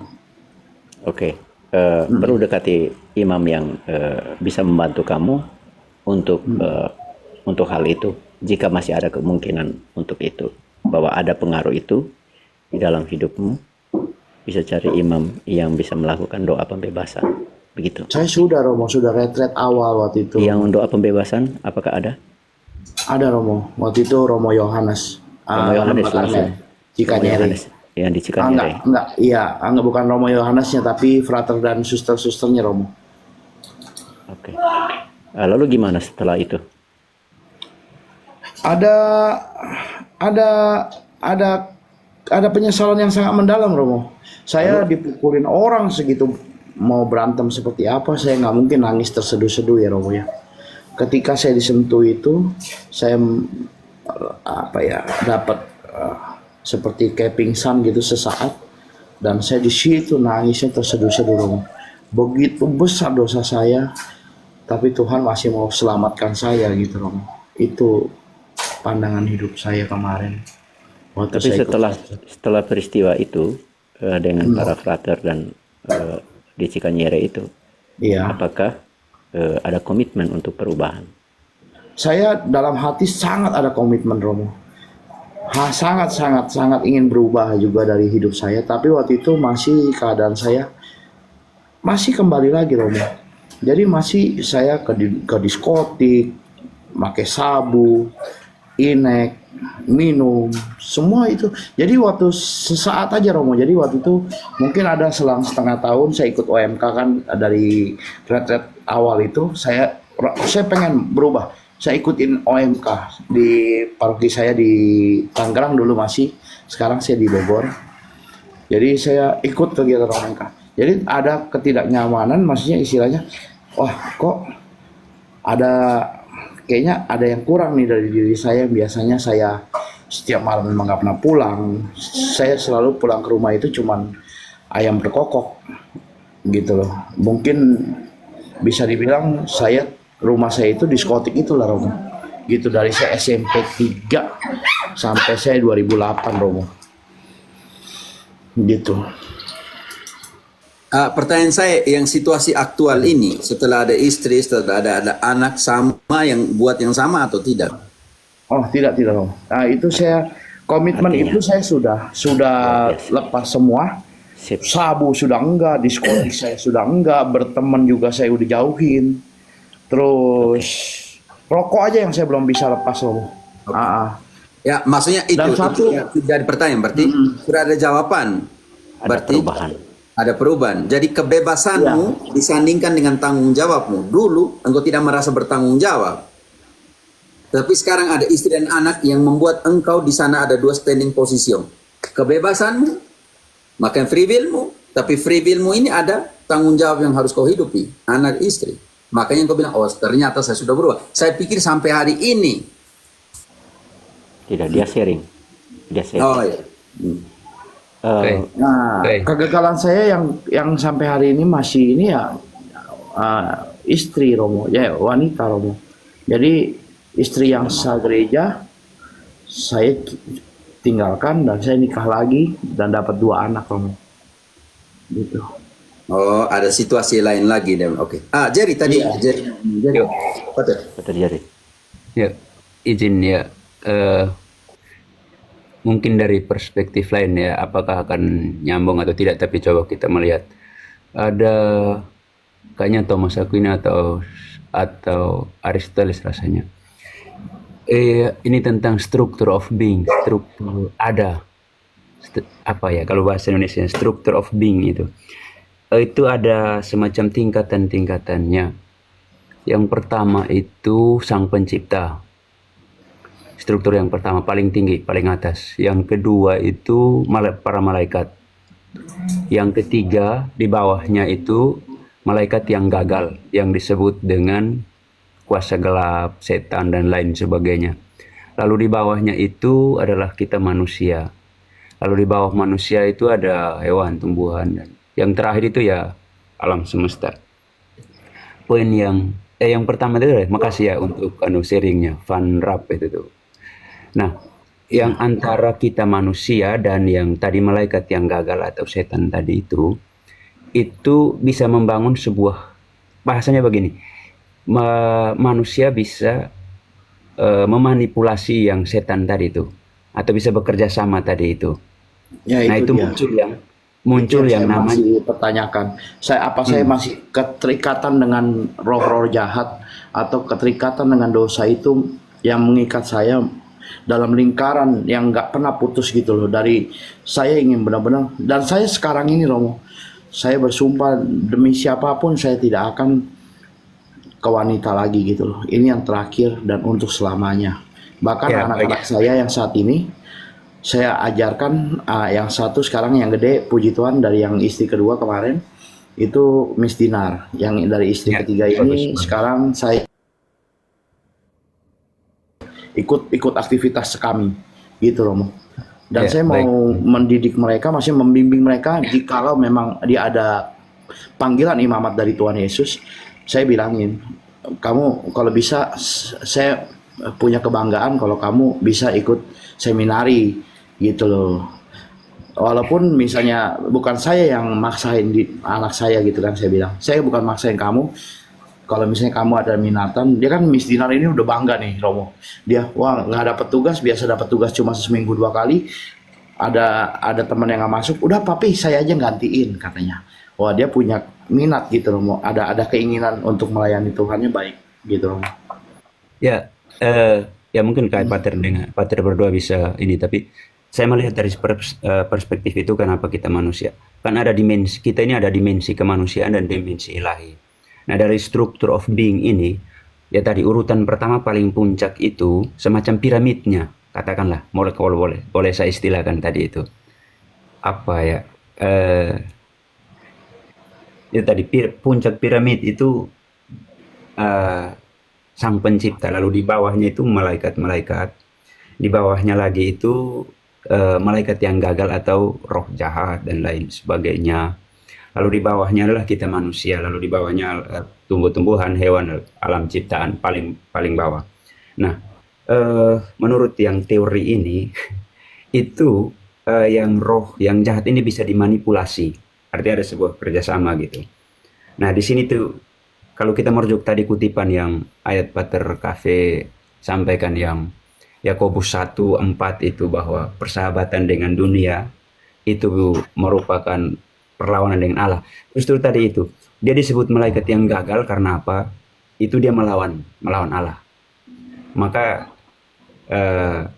itu misalnya kita Hawa tadi, kita kisah kejatuhan manusia ke dalam dosa itu kan dia kerjasama. Maka kalau kita kerjasama ada semacam kerjasama unconsciousness, tanpa sadar, apa bahasanya ya, unconscious relationship, tanpa sadar kita masih kerjasama dengan mereka, itu maka akan kecenderungan nanti kita kejadian puncak ciptaan itu adalah manusia. Nah kita disebut makhluk yang hidup karena dihembuskan roh. Makanya kadang-kala saya mengatakan itu kalau dalam perjalanan hidup kita dan aspek dasar kita kan tanah nih, abu nih. Kalau lebih banyak kita mainkan itu, ya agak repot juga, unsur ilahi kita nggak muncul. Maka tadi itu, saya nggak ngerti bagaimana, tapi mungkin pengaruh hal-hal tersebut, unconscious relationship itu tadi. Tapi ada baiknya bagus. Sudah ada sakramen tobat, tapi saya melihat bahwa iman itu perlu keseriusan loh, tidak main-main.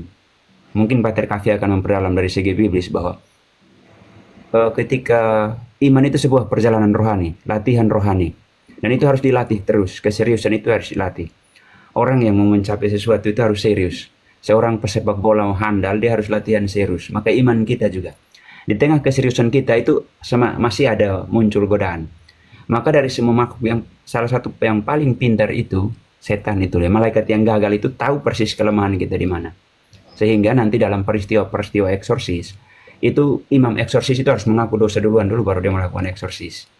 Jadi saya hanya melihat dari perspektif tadi dari sharing Paman Van Raap ini ya tadi struktur of being itu, struktur ada itu. Jadi mungkin bahasa kitab suci tadi itu persahabatan dengan dunia itu merupakan tindakan perlawanan terhadap Allah dan baik juga untuk sakramen tobat. Komitmen-komitmen yang ada itu terus diseriusi. Ekaristi itu penyembuh loh. Ekaristi itu luar biasa. Nanti bisa diperdalam oleh Pater Marcel, Pater Cafe bahwa Ekaristi itu adalah sesuatu yang jauh lebih dahsyat daripada Ekaristi dari sakramen tobat. Jauh. Sakramen tobat itu saya kadang-kala mengatakan itu seperti sistem imun tubuh kita. Ekaristi dan sakramen tobat. Boleh kalau tanpa mengurangi yang dahsyatnya sakramen yang lain. Tetapi saya mengatakan bahwa itu seperti imun tubuh kita. Semakin kita menjalaninya dengan baik, semakin kebal, semakin tinggi sistem imun kita. Sehingga semakin tinggi imun kita, kita mengamininya, kita meyakininya, dan kita kemudian aman. Imun, iman, aman. Itu aja. Gaskan, lanjut. Kai Pater berdua. Iya, jadi saya puji Tuhan yang bertahan di Katolik itu hanya masih saya ya. Kakak saya dan adik saya sudah Protestan sekarang. Puji Tuhan iman Katolik saya memang kuat karena memang dulunya mama saya itu selalu ngajak ke lingkungan di lingkungan paroki kita, paroki saya gitu, paroki Dadap itu selalu ngajak saya, bukan ngajak koko saya atau adik saya. Ikut rosario, ikut kumpul lingkungan gitu. Jadi puji Tuhannya saya masih diselamatkan sama Tuhan sampai saat ini, walaupun sampai saat ini saya berdoa pun belum bisa khusyuk Romo. Dan kadang-kadang ada ketika saya benar-benar, saya kan sekarang puji Tuhan ya saya benar-benar mau mengakui kesalahan saya, memang dosa saya benar-benar berat, saya bejat, manusia bejat lah. Saya berdoa saat ini saya udah sangat konsisten dalam berdoa. Sebelum tidur saya berdoa, sebelum makan saya berdoa. Selalu saya konsisten saat ini. Udah 2 tahun ini ya Romo, saya menjalankan ini. Saya tuntut anak-anak saya supaya kuat juga Katolik ya, supaya tidak saya bilang tidak pecah seperti keluarga saya, Protestan, Buddha gitu kan, yang tadinya Katolik sekarang Protestan. Iman Katolik saya puji Tuhan kuat Romo. Selalu saya dituntun sama Roh Kudus. Saya merasa ada Roh Kudus yang datang yang nuntun saya dan selamatkan saya, Romo. Ketika saya mau mati overdosis, ketika saya mau mati ditabrak kontainer, ketika saya sakit jantung, serangan jantung, saya masih bisa bawa mobil sendiri ke rumah sakit. Jadi puji Tuhan kayak ada Roh Kudus memang yang menyertai selalu saya. Tapi ada juga di saat saya lagi berdoa, Romo, lagi berdoa, ada juga kadang pikiran yang menghujat Tuhan Yesus gitu, Romo. Ini yang ada kayak di dalam diri saya tuh kayak ada dua pribadi, Romo. Masih ada. Ini loh, Romo. Nanti saya akan DM Van Rap. Ada dua pribadi Doanya. di saat saya, Romo, gitu. Di saya ini saya ada dua pribadi. Saya dalam saat ini saya benar-benar mau berdoa tekun, mau menjalankan doa Bapa Kami 77 kali, Rosario dengan sangat ini gitu, dengan sangat intens. Pokoknya saat ini saya lagi benar-benar lagi mendekatkan diri pada Tuhan, tapi doa saya ini tidak pernah benar-benar khusyuk loh, Romo, gitu. Benar-benar tidak pernah, wah pokoknya pikiran ini A, I, U, E, O sampai Z nih, Romo. Ketika saya berdoa, Romo, gitu loh. Ada aja gangguan-gangguan pikiran, ada juga bisikan-bisikan gitu, Romo. Ada juga saat saya berdoa, ada juga saya menghujat Tuhan. Gitu. Masa sih? Ada juga yang kemarin saya nggak tahu dengar dari siapa. Itu kan udah nggak merasakan sakit gitu loh. Adalah seperti itulah, Romo. Jadi bagaimana solusinya supaya saya bisa berdoa khusyuk dan saya mau istilahnya benar-benar lepas dari kegelapan, Romo. Gitu. Apa solusinya buat saya, Romo? Atau ada bacaan doa khusus apa gitu untuk saya, Romo? Gitu loh. Van Rap, Iya, pas. dari cerita yang kamu kemukakan di awal, kemudian tambah dengan kamu pernah memakai, Iya. masih artinya masih ada pengaruh juga di dalamnya, sehingga kemudian ini menjadi sangat kuat di dalam hidupmu. Jadi kamu juga makai, kamu juga masih ada pengaruh dari apa yang ditanamkan oleh nenek. Mungkin maksudnya baik, tetapi ternyata itu mungkin berdampak buruk, dan pada posisi kamu tidak bisa menolaknya. Artinya pada saat dimana kamu masih bayi, masih kecil, dan kamu tidak bisa menolaknya. Oke. Ada doa yang memang khusus untuk pribadi, bisa kamu doakan.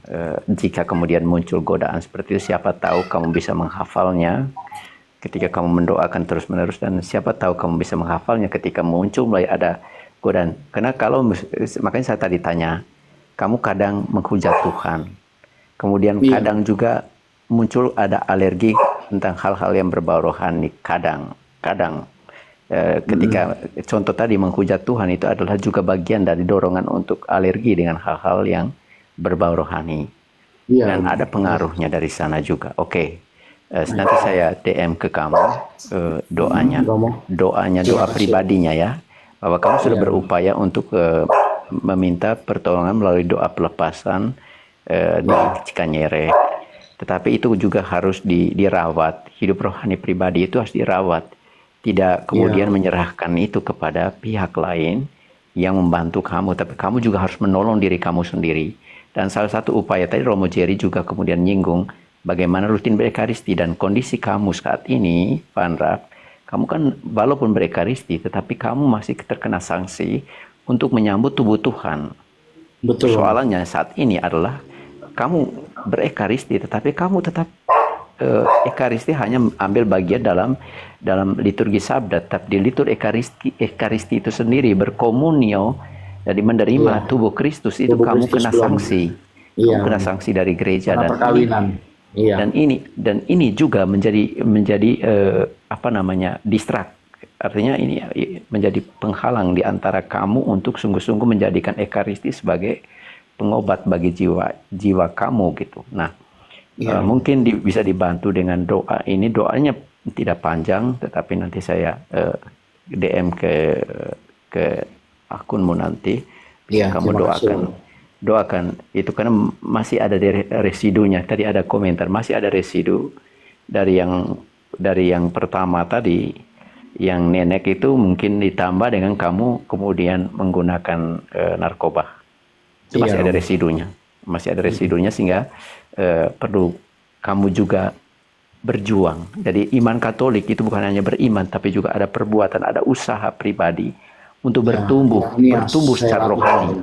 Bahwa kita itu bekerja sama dengan rahmat Allah untuk bertumbuh secara spiritual. Kita bekerja sama, berusaha. Tadi Robert Jerry menyinggung, kita berlatih fisik kita, melatih sebagai olahragawan, kita juga melatih rohani pun itu harus dilatih. Harus dilatih, tidak menunggu mujizat dari Tuhan yang kemudian menyembuhkan semuanya, mengangkat segalanya, dan kemudian kita tidak mau bekerja sama seperti benih yang jatuh di tanah. Ada tanah yang kemudian berbatu-batu, ada tanah yang tipis, ada tanah yang subur. Nah sekarang bagaimana kita menggembur lahan hati kita supaya benih sabda ini bisa bertumbuh dan menghasilkan buah. Itu adalah bagian dari kerjasama kita dengan rahmat Allah. Maka ketika kemudian tadi ada hal-hal yang berkaitan dengan sakramen-sakramen dalam gereja, berkaitan dengan doa-doa di dalam gereja, berkaitan dengan latihan-latihan rohani di dalam gereja, itu adalah upaya untuk menggembur lahan hati kita supaya firman Allah itu bisa tumbuh dan berbuah dalam hidup kita. Dan itu perlu komitmen, perlu perjuangan. Jadi Ya ini lagi saya perjuangkan, Romo. iya, makanya jadi dengan berdoa secara pribadi itu juga berusaha untuk melawan godaan itu, dorongan itu memang sakit itu. Karena memang kamu sudah dikendalikan sekian lama, dan sekarang kamu harus melawan itu dengan kehendakmu. Dan sekali kamu tunduk, kamu akan tunduk terus. Iya, Romo. Dan oleh karena itu, nanti saya kirim kamu doa, semoga kamu akhirnya bisa terbiasa mendoakannya, dan kemudian bisa hafal suatu ketika, bisa dihafal sehingga mudah untuk dalam situasi-situasi ketika terlintas dalam pikiran atau dalam kehendak untuk melakukan hal yang sama di masa lalu, kamu mengucapkan doa itu. Kamu mengucapkan doa itu gitu. Ini sehingga doa itu kemudian saya menjadi masih dapat pengampunan, Romo. Dengan dosa sebesar itu, Romo. Artinya bahwa Tuhan kerahiman Tuhan itu jauh lebih luas daripada dosa yang kita lakukan. Bahwa sejahat apapun hidup seorang santo sekalipun, dia punya masa lalu yang kelam. Pasti punya masa lalu yang kelam. Dan seorang pendosa yang berat itu pasti punya masa depan. Amin, Romo, amin. Di Saulus, maka gereja tidak pernah menghakimi siapapun. Romo pun tidak akan pernah menghakimimu. Ketika kamu bercerita tentang hidupmu, tentang masa lalumu, tentang dosamu, kami hanya bisa mendengarkan. Dan kami tidak akan pernah menilai, karena yang menilai dan menghakimi itu hanya Tuhan. Tapi kami menjadi saluran berkat untuk mengampuni. Iya, saya mau berjuang untuk bisa berdoa supaya sampai doa saya ini kepada Tuhan dengan khusyuk, Romo, gitu. Iya. Sampai saat ini 2 tahun ini saya berjalan, saya dengan konsisten saya berdoa tiap hari, tapi selalu, Romo, selalu tidak pernah ada doa yang nyangkut di dalam ketulusan lah, bisa dibilang. Ini hanya ucapan hafalan gitu, Romo. Tapi pikiran ini A, I, U, E gitu ya. Pikiran ini kemana-mana, Romo, saat saya berdoa itu. Jadi kayak cuma hafalan aja gitu, kayak aku percaya, Bapa kami, semua kayak hafalan semata gitu, Romo. Tapi pikiran saya itu tidak di dalam doa, Romo. Iya. Itu, Romo. Nah, itu ada yang komentar di bawah itu, jangan lupa puasa juga. Ya, puasa juga bagian dari olah, menahan diri. Itu bagian dari latihan untuk menahan diri. Mohon maaf Romo, boleh saya bicara sedikit boleh? Oh silahkan Pak Blasius. Begini, saya punya pengalaman ya. Ini sahabat saya yang dekat dengan saya sudah hampir 20 tahun ya. Awalnya saya bertemu, mungkin jalur cerita mirip-mirip saja dengan teman satu ini. Pertama pesan saya sederhana, Mas, tinggalkan semuanya.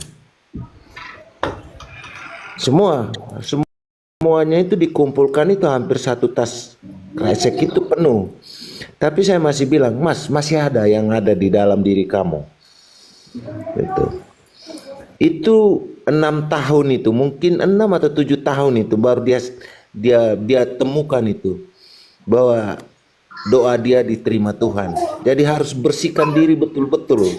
Kita mungkin masih baik, kita tidak teman tidak tahu ditanamkan dalam diri atau bagaimana, itu tidak tahu. Tapi harus membersihkan diri betul-betul. Ini pengalaman pribadi karena teman-teman yang sekarang mau ikut Katolik itu saya tekankan itu, tinggalkan semuanya. Apa yang kamu miliki itu harus tinggalkan. Buang semua itu, kubur dalam-dalam. Baru bisa. Kalau tidak kamu mau berdoa jungkir balik pun nggak bakalan Tuhan terima itu. Karena masih ada kekuatan lain yang ada dalam diri kamu. Gitu. Itu pengalaman Romo. Karena ini teman kita bukan dari Kristen, dari tetangga sebelah ya. Akhirnya dia akui juga, saya memang benar-benar dari lumpur kegelapan. Sekarang baru saya mulai sadar. Saya bilang jalani terus. Berdoa terus, minta kepada Tuhan supaya Tuhan bisa memberikan pengampunan. Saya sendiri juga tidak bisa menghakimi kamu salah. Bahkan pastor sekalipun enggak bisa. Karena itu hak prerogatif Tuhan. Tugas kamu adalah mohon pengampunan kepada Tuhan. Nah, sekarang lagi proses Romo. Proses untuk masuk Katolik. Gitu aja Romo, terima kasih. Oke, nanti Romo Pater Marcel nanti langsung DM ya. Terima Dengan- kasih Van Rap. Santai Kamu saya sudah nanti. berani share hal yang tidak mudah untuk orang share di ruang publik ya. Iya, Tapi karena kamu- jujur Romo, Kamu berani. tadi ada yang dibaca di bawah, wah Sultan tuh duitnya nggak ada habisnya. Saya jelek-jelek begini Romo, saya juga bingung. Makanya kalau misalnya memang bukan dari nenek oco saya juga nggak tahu dari mana. Saya uangnya ya bisa dibilang saya dari keluarga sederhana, berlebihan juga enggak, kecukupan ya pasti gitu Romo. Saya ke cewek itu nggak pernah saya pakai uang Romo. Dan cewek itu pada mau sendiri Romo gitu. Memang itulah yang saya masih sampai saat ini saya pertanyakan, apakah saya masih keterikatan dengan roh jahat ataupun keterikatan dalam lingkaran setan Romo gitu. Sedangkan saya berdoa 168 nanti. yang selalu berdoa. 168 nanti oke, dari situasi ini nanti langsung DM Pater Marcel ya, oke?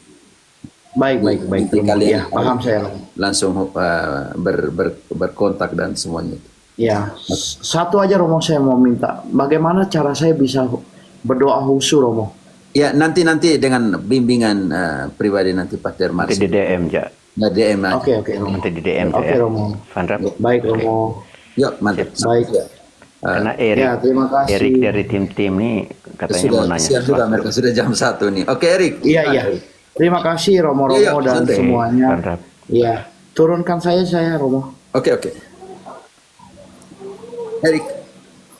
Masih di sini, Erik? Tim-tim. Erik. Turunkan Romo. Enggak, Erik Suarez. Erik. Halo, selamat malam Romo. Samping Selamat kamu. malam Erik. Masih Romo.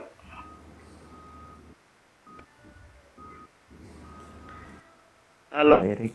Oke Erik. Langsung nanya. Romo. Nanya sudah tuh. Halo, Halo. Erik, kamu sudah. Ada Romo. Kamu Masih ada sudah Romo. pagi tuh. Ada Romo. Nanya. Halo. Iya, langsung. Dengar Romo. Kami dengar. Eh, Rik, omong aja Rik.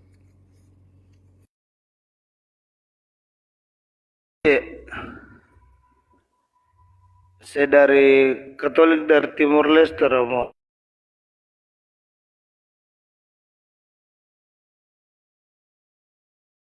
Ayo.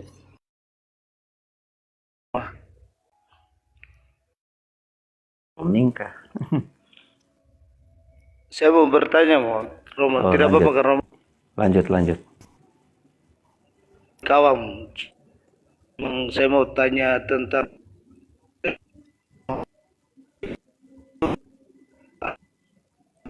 Aduh, ereksinya. nama ayat 1 Korintus. 14 Romo. Tentang titik Tritunggal mungkin itu. 1 Kor. Bisa dijelaskan biar paham begitu. 1 Kor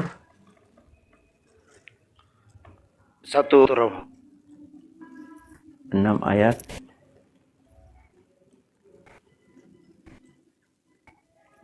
Aduh, jaringan tak tertolong. 6 ayat 14. 1 Kor 6:14 ya. 1 Korintus pasal 6. Aduh, Tuhan Allah Tuhan Allah Tolong. 6 ayat 14. Tolong ketik aja. Kalau tidak bisa, karena terputus suaramu, ketik saja. Kalau itu tentang Tritunggal tunggal atau tentang konteks apa nanti kami analisa. Oke, ketik saja ayatnya, Erik. Sofi tolong baca 1 Korintus 6:14 dulu. 1 Korintus 6 ayat 14. Allah yang membangkitkan Tuhan akan membangkitkan kita juga oleh kuasanya. Ya, ada persoalan di mana, Erik? Dengan ayat ini.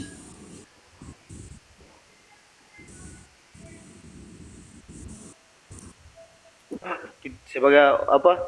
Orang awam kan kita juga kurang paham itu antara Allah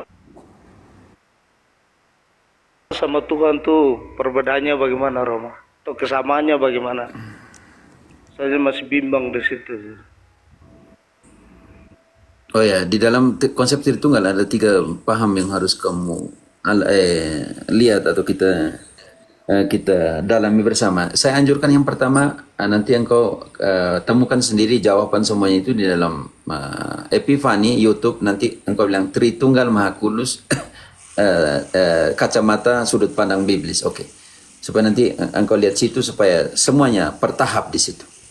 Tetapi saya menjelaskan ada hal yang harus dijelaskan di sini adalah antara Tuhan, Allah dan pneuma.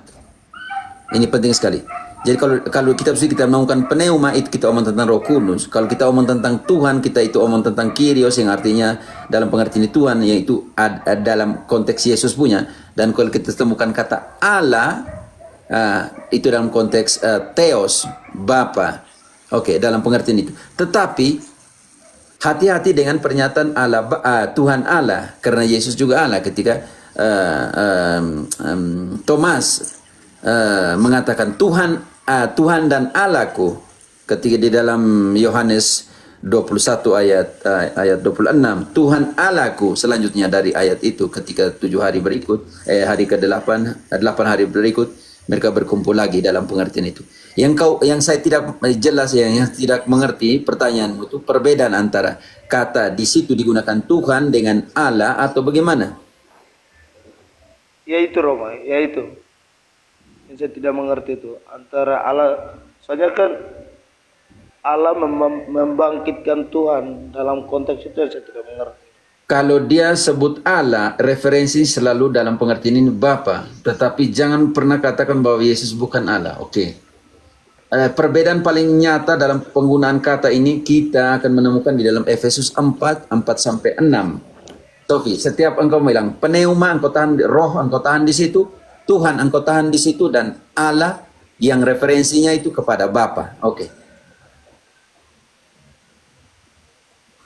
4 ayat 4 sampai 6. Satu tubuh dan satu roh, sebagaimana kamu telah dipanggil kepada satu pengharapan yang terkandung dalam panggilanmu. Satu Tuhan, satu iman, satu baptisan, satu Allah dan Bapa dari semua, Allah yang di atas semua, dan oleh semua, dan di dalam semua. Erik, kalau engkau analisa di situ di dalam kata satu, yang pertama, satu tubuh di dalam satu roh. Di situ R-nya besar atau kecil hurufnya, Sofi? Itu referensinya kepada pneuma, Roh Kudus. Lalu ke bawah, satu Tuhan, besar atau tidak sebelum panggilan sebagai pengharapan, sebagai panggilan. Besar. Tuhan, Kyrios, Yesus, dan Allah Bapa dari semua, Theos. Jadi yang kau tidak mengerti, contoh dalam kebangkitannya. Oke, yang di dalam roh dia dibangkitkan dan dia pergi ke sana. Kalau di 1 Petrus 3 ayat 18-19. Di situ ada dua terminologi yang kita namakan itu. Di situ dikatakan Tuhan dan Allah. Oke. Jadi di situ ada dua penggunaan nama. Tuhan referensinya kepada Yesus, dan Allah referensinya kepada Bapa, dan Roh referensinya kepada Pneuma atau Roh Kudus. Contoh paling kecil di dalam pengutusan Tritunggal Maha Kudus, kesatuan dalam aksi dalam pengampunan dosa. Yohanes 20, 21, 23.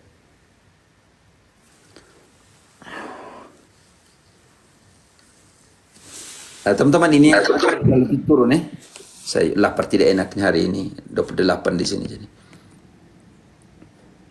10 ayat 21 sampai 23 Romo. Iya. Yup.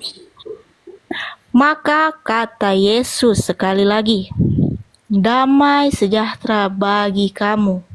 Sama seperti Bapa mengutus aku, demikian juga sekarang aku mengutus kamu. Dan sesudah berkata demikian, ia mengembusi mereka dan berkata, terimalah Roh Kudus. Jikalau kamu mengampuni dosa orang, dosanya diampuni. Dan jikalau kamu menyatakan dosa orang tetap ada, dosanya tetap ada. Seperti Bapa mengutus aku mengutus kalian. Terimalah Roh Kudus. Jadi ini penting dalam hal ini untuk bukan berarti 3 Tuhan ya teman-teman. Itu yang harus kita perhatikan di situ. Di situ kalau dia pakai referensi roh, dia sebut roh, pneuma, referensinya ke Roh Kudus. Kalau Tuhan referensinya kepada Yesus, dan Allah Bapa, Allah referensinya kepada Theos, dalam pengertian ini Bapa. Jadi dalam pengertian itu, Erik, tidak berarti 2 Tuhan dalam pengertian Tritheisme, tapi Tritunggal Maha Kudus.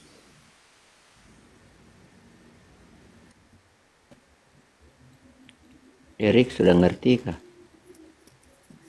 Berarti Romo, berarti takutnya nanti ke depannya kan kita jadi tanya orang atau apa kurang paham toh. Berarti dalam konteks ini kayak Yesus itu kita bisa panggil Allah juga, tidak apa-apa kan Romo? Tidak mungkin Yesus kita anggap Allah. Iya. Allah, memang Allah. Dia Allah. Benar-benar manusia, benar. Marcel, oke. Yesus itu Allah. Banyak pernah sama orang-orang teman-teman Protestan saya sempat jawab itu, bilangnya bidat. Jadi saya juga bingung Romo. Kita pengalamannya Thomas, bantu dulu Yohanes 21, Yohanes 20 mulai 26 ketika Thomas hadir waktu itu. 8 hari kemudian murid-murid Yesus berada kembali dalam rumah itu, dan Thomas bersama-sama dengan mereka.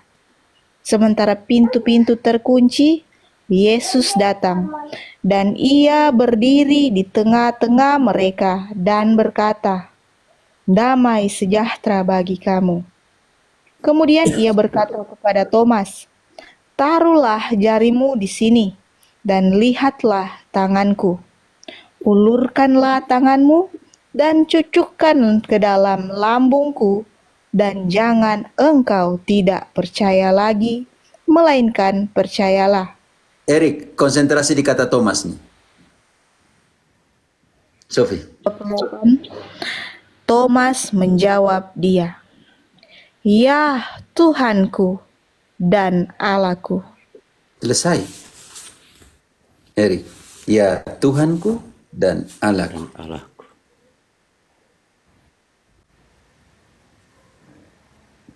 Makanya benar-benar Allah, benar-benar manusia.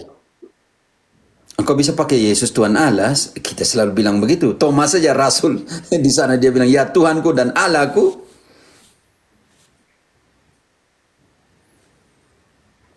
Bisa mengerti. Berarti dia tidak ada perbedaan tuh Romo, sama begitu. Yesus itu pribadinya berbeda. Makanya dalam kealahannya Tuhan sama Allahnya itu Romo. dalam kealahannya satu, tapi dalam pribadi ketiganya bisa dibedakan. Terbedakan, bukan bisa dibedakan, terbedakan. Jadi Bapa, Putra, Roh Kudus sebagai pribadi. Tapi dalam kealahan Ya, siap. Terima mereka kasih. Allah. Begitu ya. Jangan bingung-bingung lagi. Nanti cek di YouTube-nya Romo Cafe di Epifani itu. Nanti di tinjauan biblis tentang Allah Tritunggal. Tunggal Maha Supaya Kudus. Tritunggal Maha Kudus, nanti ini Erik bisa menyimaknya pelan-pelan ya. Itu harus disimak pelan-pelan, perlahan-lahan begitu ya. Banyak kutipan ayatnya di sana. Jadi Romo Hero penjelasnya secara komprehensif. Oke, maksudnya Ya, Erik. seperti esensi lah. Kealahannya sama, tetapi pribadi yang berbeda. Ya, Allah Roh Kudus, Allah Roh Kudus. Yesus Tuhan Allah. Allah Romo sudah Putra, lapar nih. Allah Roh Kudus. Allah Roh Kudus, Allah Bapa.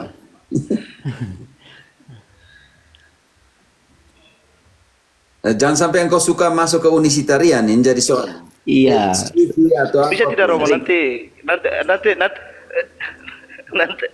Sering dibingungkan dengan pengajaran-pengajaran yang lewat. sempat masuk di situ Romo itu di roomnya itu. Atau unisitarian, Sempat masuk di roomnya itu. bingung Jadi di sana. bingung.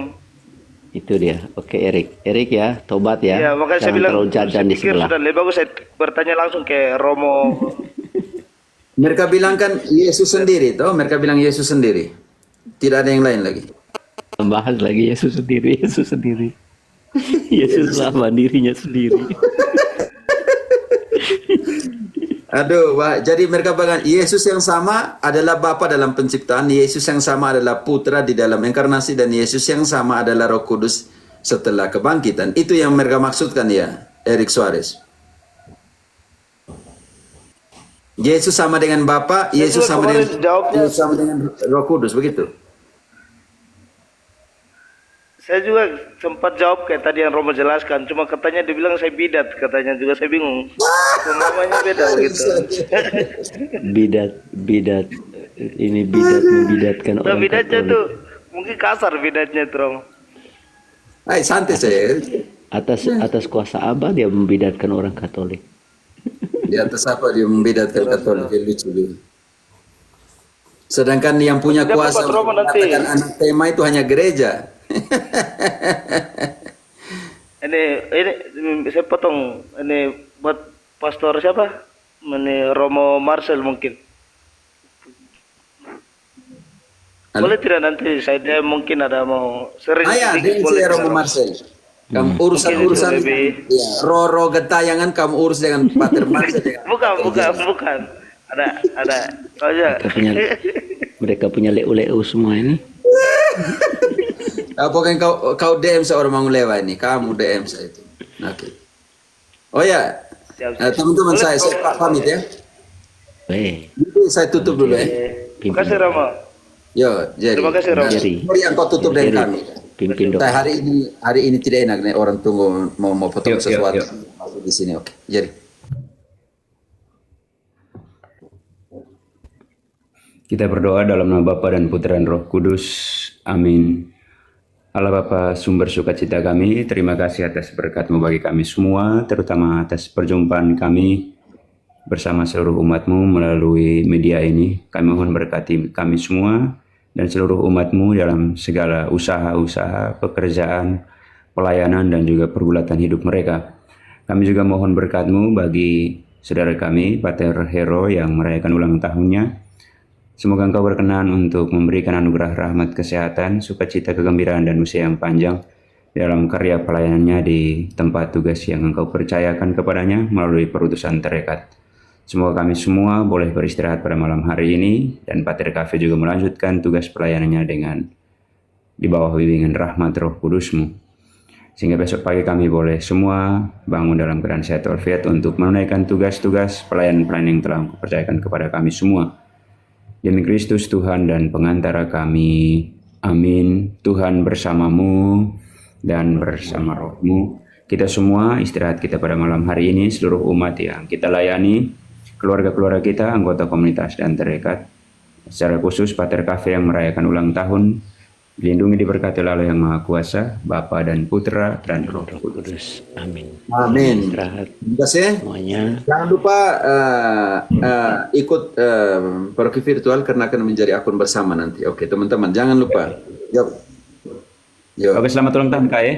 Yuk, terima kasih Jerry. Terima kasih Mark. Ya, ya, ya. Panjang umur ya. Yuk, Jerry.